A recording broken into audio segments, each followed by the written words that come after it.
નમસ્કાર વિદ્યાર્થી મિત્રો, સ્વાગત છે તમારું તમારી પોતાની યુટ્યુબ ચેનલ માય ટીચિંગ ક્લાસમાં। આજે આપણે ભણીશું ધોરણ 10 વિષય સામાજિક વિજ્ઞાન ગાલા સ્વાધ્યાય પોથીમાં પાઠ 2 ભારતનો સાંસ્કૃતિક વારસો, પરંપરાઓ, હસ્ત અને લલિત કલા। ચાલો વિદ્યાર્થી મિત્રો, સ્વાધ્યાય પોથી પૂરવાનું ચાલુ કરીશું। વિભાગ એ જુઓ, વિભાગ એમાં જોડકા આપેલા છે, આપણે સામે ઉત્તર લખવાના છે। ચાલો, પહેલાના સામે આવશે ચોથું, બીજાના સામે આવશે ત્રીજું, ત્રીજાના સામે આવશે બીજું અને ચોથાના સામે આવશે પહેલું। હવે બીજું જોડકું જોઈશું, એમાં લખો પહેલાના સામે આવશે ત્રીજું, બીજાના સામે આવશે પાંચમું, ત્રીજાના સામે આવશે પહેલું અને ચોથાના સામે આવશે બીજું। હવે એ જ પ્રમાણે પ્રશ્ન નંબર 2 જો વિદ્યાર્થી મિત્રો, ખરા ખોટા વિધાનો તમારે લખવાના છે। પહેલું છે, વ્યક્તિના જન્મથી મરણ સુધીની યાત્રા ધાતુ સાથે જોડાયેલી રહે છે, તેમાં આવશે ખોટું। બીજું છે, પાટણમાં બનતા રેશમી વસ્ત્ર બેવડ ઇક્તને પટોળા તરીકે ઓળખવામાં આવે છે, તેમાં આવશે ખરું। ત્રીજું, કચ્છના બન્ની વિસ્તારમાં જત કોમની ભરતકલા આગવી વિશેષતા ધરાવે છે, તો કે ખરું। ચોથું, અકીકના પથ્થરોને અલંકારોમાં જડવા માટે ખંભાત મોકલવામાં આવે છે, તો કે ખરું। પાંચમું, અજંતા એલોરાના ચિત્રો ભારતીય ચિત્રકલાના અજોડ નમૂના છે, તો કે ખરું। છઠ્ઠું, શ્રી દીપક હિંડોળ મેઘ અને ભૈરવી આ ભારતીય સંગીતના 5 રાગો છે, તો કે ખરું। સાતમું, પંડિત સારંગદેવે સંગીત રત્નાકર ગ્રંથની રચના કરી હતી, તો કે ખરું। આઠમું, વૈજયંતીમાલા અને હેમામાલીની કથક નૃત્ય શૈલી સાથે જોડાયેલા છે, તો કે ખોટું।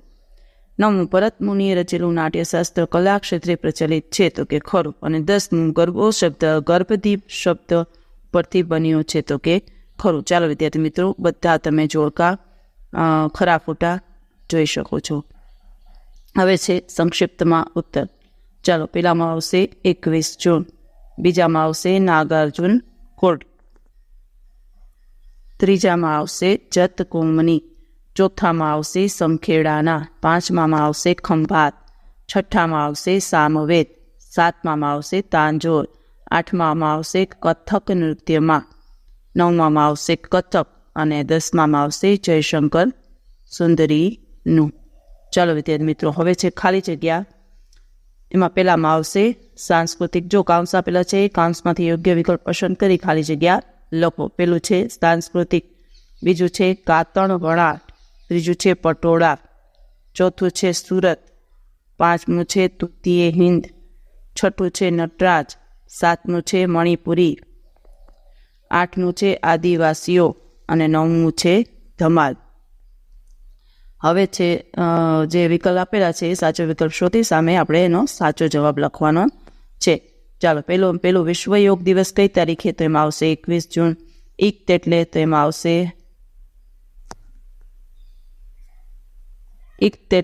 આવશે વણાટ। પછી ત્રીજું, બધી કલાઓમાં કઈ કલાનું સ્થાન સૌથી મોખરે છે, તો એમાં આવશે ચિત્રકલા। પછી ચોથું, ભારતનો કયો વેદ સંગીત કલાને લગતો ગણાય, તો એમાં આવશે સામવેદ।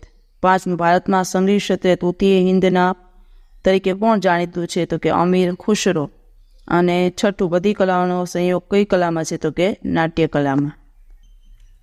સાતમું, કુચીપુડી નૃત્યનો પ્રકાર કયા પ્રદેશ સાથે સંકળાયેલો છે, તેમાં આવશે આંધ્રપ્રદેશ। અને આઠમું, ધમાલ નૃત્ય કરતા સિદ્ધિઓ મૂળ ક્યાંના વતની હતા, તો કે આફ્રિકા।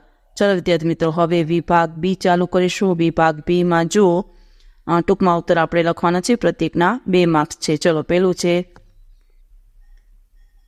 લોથલના કારીગરો ધાતુમાંથી શું શું બનાવતા હોવાનું જણાય છે, તો લખો લોથલના કારીગરો તાંબા અને કાંસામાંથી દાંતરડા, શારડીઓ, અણાકવાળી કરવત, આથો અને સેવા જેવા ઓજારો બનાવતા હોવાનું જણાય છે। આ ઉપરાંત તેઓ ધાતુમાંથી વાસણો, મૂર્તિઓ અને પાત્રો બનાવતા। તેઓ યુદ્ધો માટેના અસ્ત્રી અને શાસ્ત્રો પણ ધાતુમાંથી બનાવતા।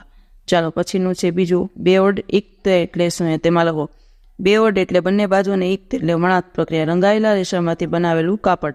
આમ બેવડ ઇક્ત એટલે તાણા અને વાણામાંથી ગૂંથાયેલા સાડી કે જેમાં સાડીની બંને બાજુએ એક જ ભાત દેખાય છે, તેથી તે બંને બાજુ પહેરી શકાય છે। પાટણમાં બનતા પટોળામાં બેવડું ઇક્ત હોય છે, તેથી તે બેવડ ઇક્ત કહેવાય છે। પાટણના પટોળા તેના પાકા રંગો અને ટકાઉ વણાટ માટે વિશ્વમાં પ્રખ્યાત છે।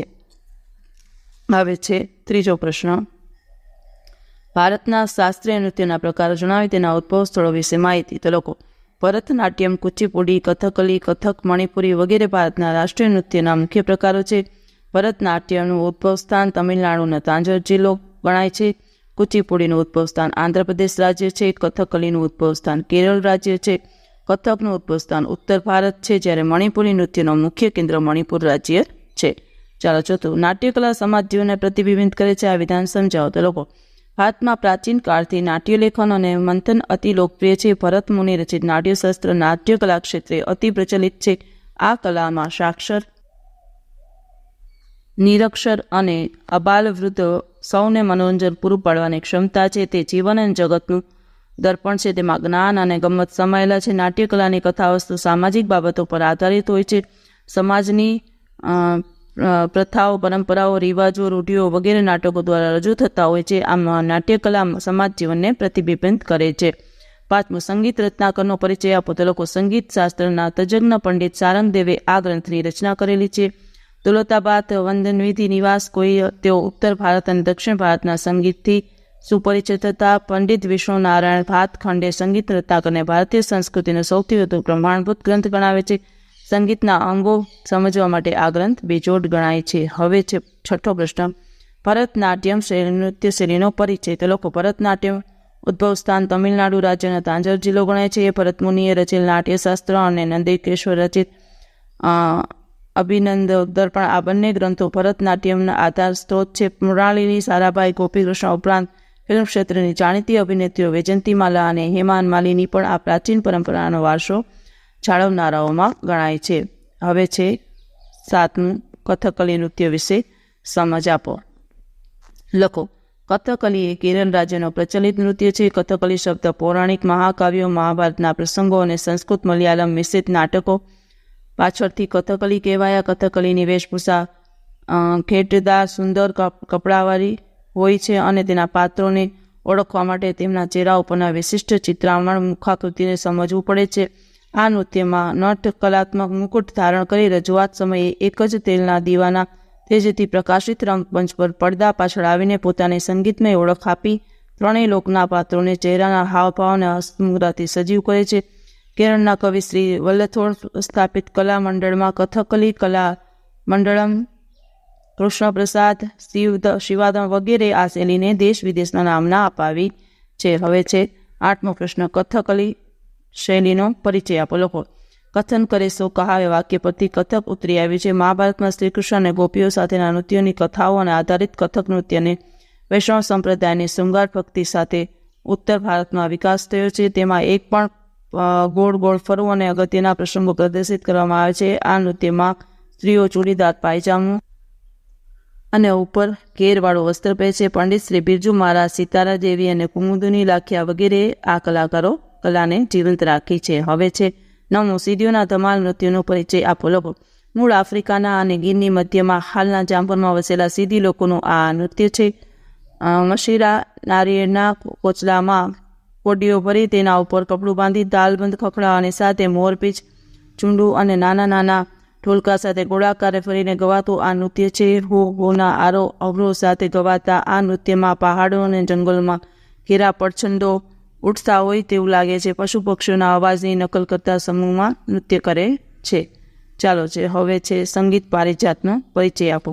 લખો, પંડિત અહોબલે ઈસવીસન 1662માં ઉત્તર હિન્દુસ્તાની સંગીત પદ્ધતિ માટે આ ખૂબ જ મહત્વના ગ્રંથની રચના કરી હતી. તેમણે દરેક રાગ અન્ય રાગથી અલગ હોવાનું તેમજ તેનું સ્વતંત્ર અસ્તિત્વ તથા વિશેષતા હોવાનું સમજાવ્યું હતું. તેઓએ આ પ્રકારના સ્વરો બનાવ્યા છે.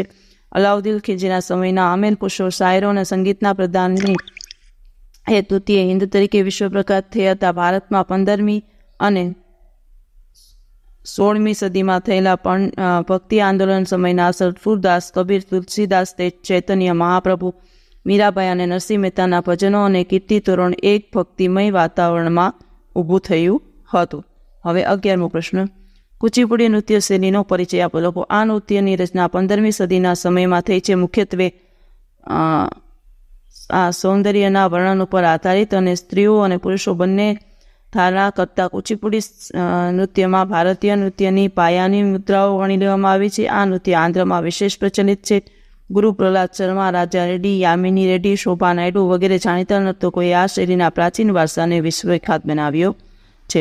હવે છે 12, માનવ જીવન અને માટી વચ્ચે ઘણો પ્રાચીન સંબંધ રહ્યો છે. આ વિધાન સમજાવો. શરૂઆતમાં લાકડાનો ઉપયોગ બળતણ તરીકે થતો હતો. સમયાંતરે લાકડાનો ઉપયોગ ઓજારો, ભવન અને મકાનોના બાંધકામમાં થતો રહ્યો. ક્રમશઃ લાકડાની મૂર્તિઓ, બાળકો માટેના રમકડા, સોગઠા, થાંભલીઓ, બારી, બારણા, ગોખ, અટારીઓ, સિંહાસનો, ખુરશીઓ વગેરે બનાવવામાં આ કાષ્ઠકલા વિકસિત થઈ.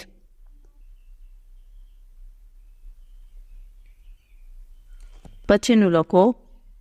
માનવ જીવનનો સંબંધ શરૂઆતથી જ વૃક્ષ અને વનરાજી સાથે જોડાયો છે. એમાં લોકો પૃથ્વીના યુગમાં ધાતુની શોધ થઈ.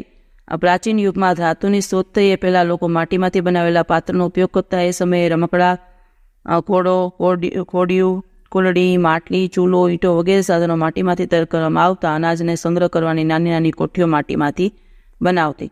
14. કાતળ કળામાં કઈ પ્રક્રિયા કરવામાં આવે છે? લોકો કાતળ કળામાં રૂની પૂણીમાંથી તાતણા ખેંચવા સાથે તેમને વળ ચડાવી એકબીજાની પકડમાં જોડી લાંબો દોરો તૈયાર કરવામાં આવે છે.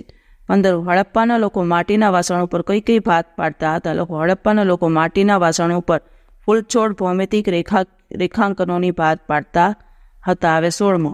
સંગીત રત્નાકર અને સંગીત પારિજાત ગ્રંથોની રચના કરનાર પંડિતોના નામ લખો. પંડિત સારંગદેવ સંગીત રત્નાકર ગ્રંથના અને પંડિત અહોબલ સંગીત પારિજાત ગ્રંથના રચયિતા છે. ચાલો વિદ્યાર્થી મિત્રો, આજના વિડીયો લેક્ચરમાં આટલું જ. જો તમને આ વિડીયો ગમ્યો હોય તો લાઇક કરશો, તમારા મિત્રો સાથે શેર કરશો અને મારી ચેનલને સબસ્ક્રાઈબ પણ કરશો. આવજો.